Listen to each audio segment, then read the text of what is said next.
In this video, we're going to talk about the optimal positions that we can have for a front rack position, specifically with the barbell. So Alex is going to demonstrate a couple repetitions with the first level that we like to talk about when we're going into a first protocol of a front rack position for an individual that might not necessarily have the optimal range of motion at the shoulder joint or the thoracic. So from here, we're going to go into that cross position.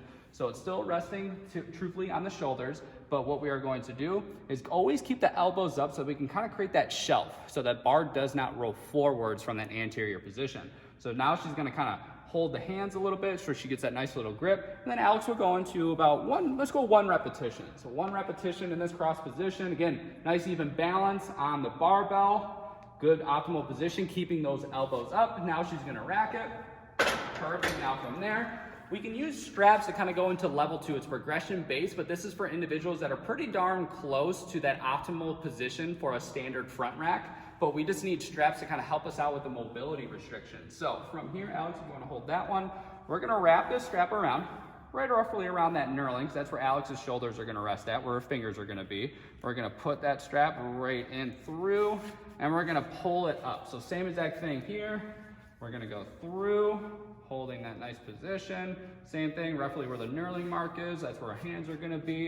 And we're always gonna keep these straps facing up now. So now Alex is gonna get into this position, but now she's necessarily not gonna have her hands all the way down by the barbell. She's elevated a little bit because of the straps. So Alex is going in one repetition.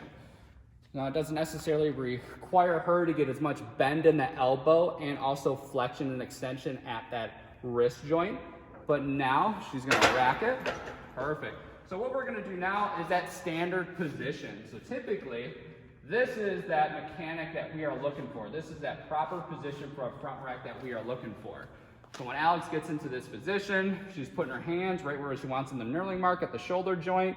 Now she gets underneath, but now she's requiring a lot more elbow flexion and getting her elbows up the whole entire time. And then you can see she's even extending that wrist a little bit more and grabbing it on with her fingers, requiring a little bit more mobility within that shoulder, wrist, and obviously ankle joint as well. So let's go one repetition.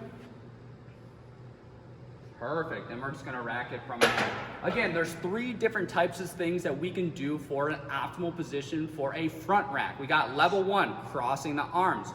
We can also go into our straps as well for level 2, putting them on the barbell, not necessarily requiring as much elbow and wrist flexion.